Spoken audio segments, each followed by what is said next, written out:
Olá pessoal, sejam bem-vindos ao meu canal, meu nome é Wesley e esta é a nossa 7ª aula do curso HTML5 e CSS. E neste vídeo vamos aprender a como construir formulários dentro de um documento HTML, ok? Então vamos conhecer quais são os principais elementos que compõem a estrutura de um formulário. Portanto, fique comigo até o final deste vídeo e vamos para a tela do meu computador. Então pessoal, para a gente começar, é importante ter em mente que um formulário ele é utilizado dentro de um documento HTML para o envio de informações, né? O envio de dados para um servidor. Do outro lado, no back-end, esses dados são recuperados e tratados de alguma maneira. Então, o back-end, por exemplo, pode salvar esses dados no banco de dados ou fazer algum tipo de processamento e dar um retorno para o usuário. Legal? Beleza. E como que funciona isso no HTML? Como que eu crio um formulário? Para eu criar um formulário dentro do HTML, eu utilizo uma tag chamada form. É bem intuitivo. Então, para a gente construir um formulário, eu vou primeiro subir essa imagem que eu tenho aqui e vou criar o meu formulário logo abaixo, tá bom? Eu vou digitar apenas form e aí ele já constrói para mim a estrutura da tag formulário, com abertura e fechamento. Beleza? Dei um Enter aqui. Observe que ele criou também um atributo chamado action, certo? Neste atributo action, eu informo o endereço para o qual esses dados serão enviados. Uma página, né? Então, eu tenho uma página no meu servidor que, quando eu enviar os dados, quando eu clicar no botão enviar, alguma coisa assim, esses dados são enviados para essa página. Então, eu poderia colocar aqui, por exemplo, cadastro.php. Um exemplo, se eu estivesse tratando com uma página PHP no back-end, ok? Então, os dados que eu preencher dentro desse formulário, ao clicar em enviar, seriam enviados para essa página cadastro, que poderia fazer um envio desses dados para um banco de dados, beleza? Além do action, há também um outro atributo chamado method, que é responsável por definir qual que é o método de envio desses dados, se é get ou post, tá? E esses métodos são os métodos do protocolo HTTP, beleza? Então a gente tem aqui o método get, que é o padrão. E como funciona o método get? Quando eu faço o envio das informações pelo formulário, elas são anexadas na URL. Na barra de endereço vão aparecer as informações que eu preenchi nos campos do formulário. Vamos então simular um pequeno formulário de cadastro e conhecer os principais elementos que o compõem. Então, vou começar aqui com uma tag chamada fieldSet, certo? Essa tag ela é responsável por agrupar campos. Você sempre utilizará essa tag quando tem a necessidade de fazer pequenos grupos de campos dentro de um formulário. E uma tag que vai dentro da tag fieldSet é a legend, que é responsável por criar uma legenda para um grupo de campos. Então, no nosso caso aqui, para esse grupo de campos, vamos chamar de cadastro. E a gente vai vendo o resultado agora. Então, olha só, vou atualizando a tela aqui. Ele já criou o fieldSet com esse quadrado e o legend já aparece demonstrando que é a legenda do meu cadastro. Feito isso, eu vou criar agora, dentro deste fieldSet, 5 divs, que são aqueles containers genéricos. E aí, dentro dessas divs, eu vou colocar alguns campos de formulário para entrada de dados. Beleza. Tem um recurso dentro do VS Code chamado emmet. Esse recurso possibilita que a codificação seja muito mais rápida, né? Ele é uma ferramenta que agiliza o nosso trabalho como desenvolvedor. E aí, quando eu quero fazer a repetição de uma mesma tag, eu posso fazer como se fosse um cálculo de multiplicação, para ele repetir várias vezes aquela tag. Por exemplo, eu preciso de 5 divs, então eu coloco aqui div vezes 5. E aí, ele já cria as 5 divs para mim. Olha que legal, né? Então, eu vou na primeira div, no meio, vou dar um Enter, e aqui eu vou criar o meu primeiro bloquinho de campos, tá? Então, como que vai funcionar?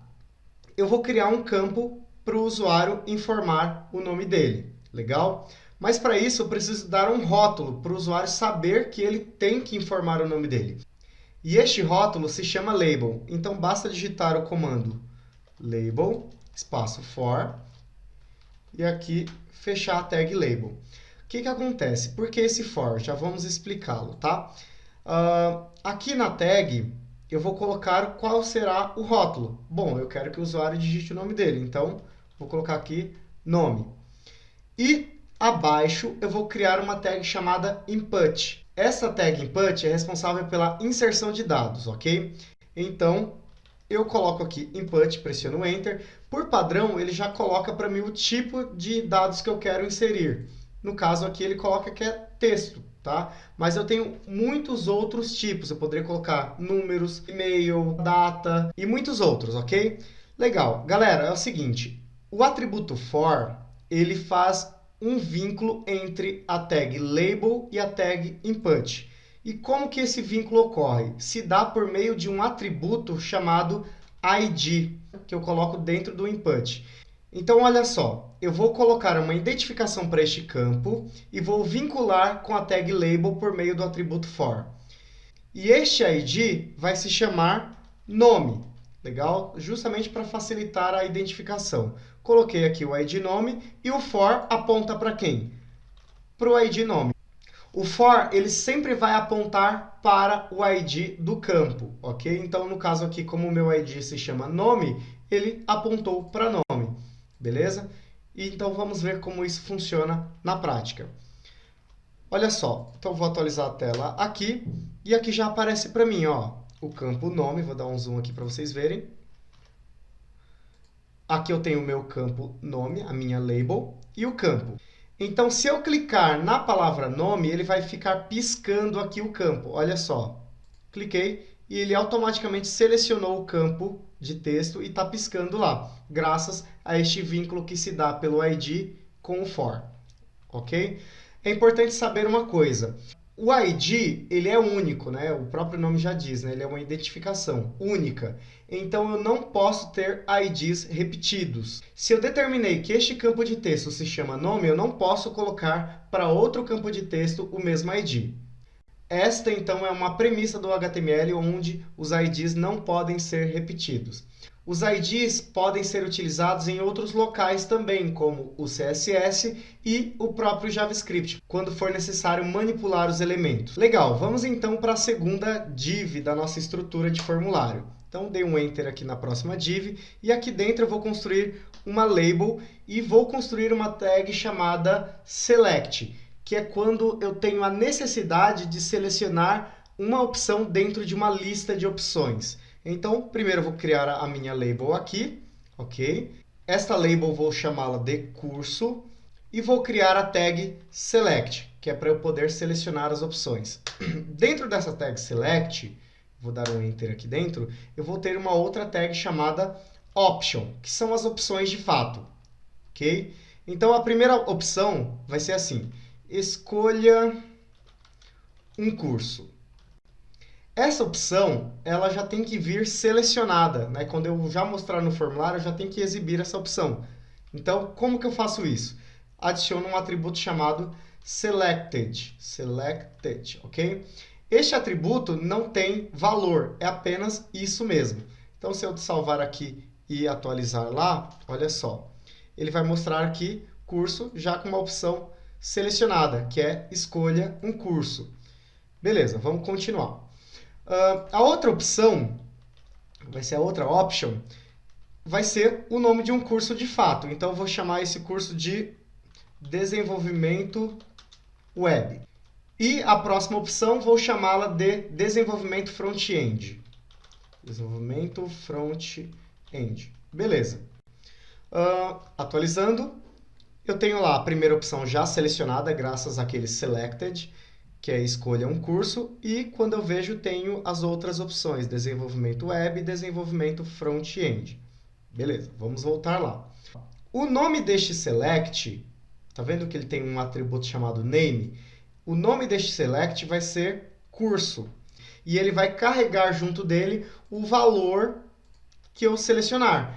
Então, o que eu vou selecionar é o valor que vai representar cada um destes cursos. O primeiro, como eu não quero que envie nenhuma dessas opções, eu deixo em branco, tá? Então, eu não vou determinar um valor. Mas a partir do segundo em diante, eu já coloco uma sigla que pode representar o nome deste curso, tá? Então, o desenvolvimento web eu vou chamar de DW. E o desenvolvimento front-end eu vou chamar de DF. Estas são as siglas que vão representar os valores de cada curso e será enviado pelo usuário junto com o name curso.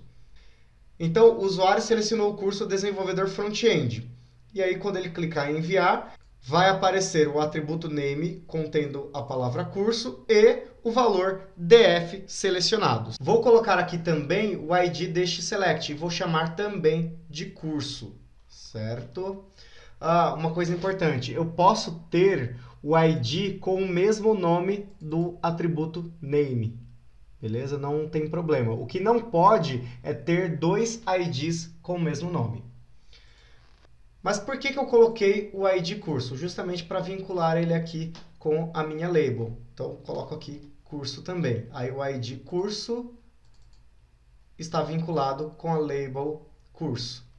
Então, vamos ver como ficou este resultado. Atualizando, se eu clicar em curso, ele seleciona o campo, tá vendo? Ó, cliquei em curso, ele dá uma piscada aqui, ele seleciona o campo, escolha um curso. E aí, eu seleciono a informação. No momento que eu selecionar uma informação, por exemplo, desenvolvimento web, ele vai guardar a opção DW. Se eu selecionar a opção desenvolvimento front-end, ele guarda a opção DF.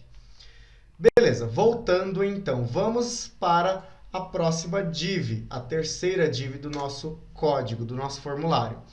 E essa terceira div vai ser também uma label e um input, só que este input vai ser do tipo email, ok? Então, vou criar aqui uma label, essa label já vou dar o nome de email também, no for dela, e o input type, ele vem por padrão text e a gente altera para email, ok? E vou dar também um nome para ele, vou chamar de e-mail. E também vou adicionar um ID e chamar de e-mail.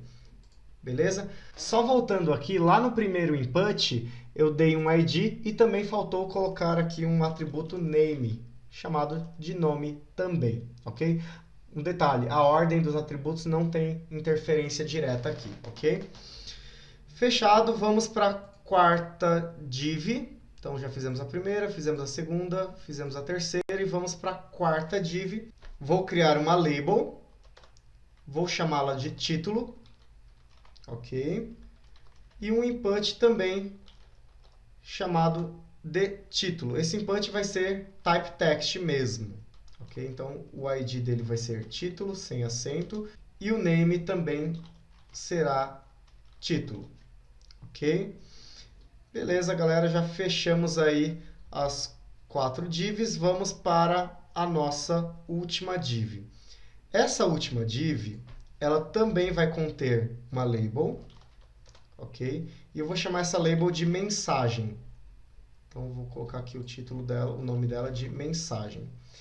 E como é uma mensagem, é um texto um pouco maior, né? Então, quando eu coloco só um input type text, é um texto, é um campo pequeno, né? Mas no caso de uma mensagem, eu vou colocar uma tag que tem um formato maior, chamada de text area, ok? A tag text area ela é maior, então eu consigo ter uma visão maior para digitar os textos. E aqui ela me permite colocar o número de colunas, o número de linhas, um ID e um name. Então, o name vai ser mensagem e o ID também. Eu vou tirar esses colunas e linhas por enquanto, vamos deixar somente o ID. E aqui ela tem uma tag de fechamento, mas a gente não precisa colocar nada dentro, beleza? Vamos salvar, vamos ver como isso está ficando. Olha lá, galera, olha como está ficando legal. Então aqui eu tenho o meu field set, tenho aqui a label nome com o campo nome, a label curso, e-mail, título e mensagem e os campos corretos. Agora só falta o quê? Um botão de envio das informações. E aí fora do meu field set, porém ainda dentro da minha tag form, eu vou colocar um input type submit. Então input type só muda de text para submit, que é para enviar. E aí eu tenho um atributo chamado value, e aí nesse atributo eu coloco enviar. Então, tá feito. Vamos ver o resultado disto. Olha só, galera. Então, eu tenho aqui o meu formulário praticamente montado. E, pessoal, de novo, a questão da aparência a gente trata lá no CSS, ok? O que importa para a gente aqui é apenas os elementos, a estrutura que se forma dentro do HTML. Mas a aparência, cor, tamanho, largura, altura, está meio até desalinhado ali, isso a gente resolve lá no CSS. Beleza, então está feito. Digamos que eu queira deixar um campo com preenchimento obrigatório. Por exemplo, o nome. Eu quero que o usuário sempre que vá preencher este formulário, ele digite o nome dele, obrigar ele a digitar o nome. Como que eu faço isso? Adiciono um atributo chamado required, certo?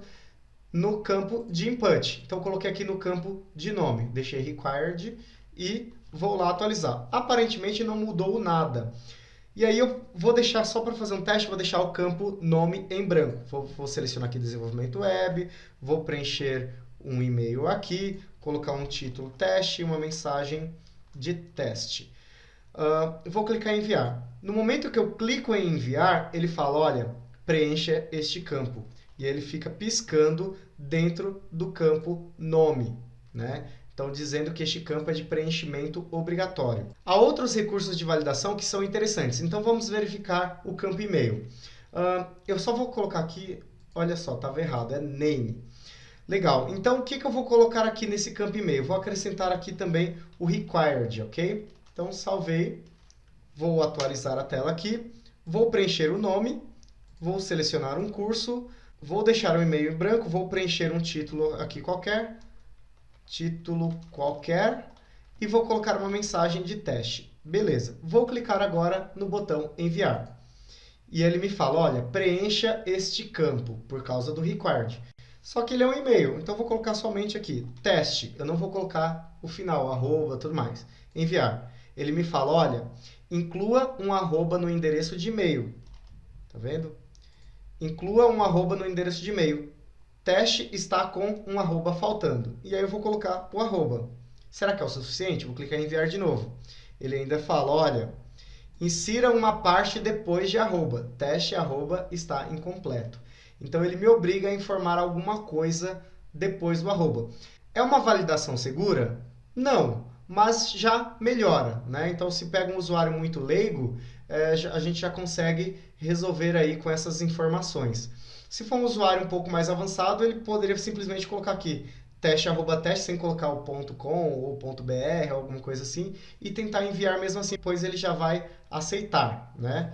Legal, então se eu clicar em enviar, olha o que acontece. Dá um erro, claro, porque o arquivo cadastro.php não existe, né? Então ele direcionou para esse arquivo cadastro.php. Vamos dar um zoom aqui para vocês verem. Então ele direcionou para a página cadastro.php que não existe, mas olha que interessante. O nome ele levou como Wesley, o curso como DW, o e-mail como teste, e aqui o arroba ele coloca como se fosse por 140, é o símbolo que representa o arroba. Teste, né? Então teste, arroba teste. O título ele colocou como título e qualquer mensagem ele colocou como teste. Então ele conseguiu capturar todas as informações do meu formulário e enviou para o back-end. É claro que eu teria que ter essa página cadastro.php preparada para receber esses dados e processá-los, seja enviando eles para o banco de dados ou fazendo algum tipo de manipulação e dando um retorno para o usuário. Legal, então fizemos aí uma boa parte das configurações relacionadas a formulário. Então é isso, pessoal. Esta foi a nossa aula. Muito obrigado por ter assistido. Se você curtiu esse vídeo, deixe o seu like, se inscreva se ainda não for inscrito e compartilhe com seus amigos. Muito obrigado e até a próxima aula.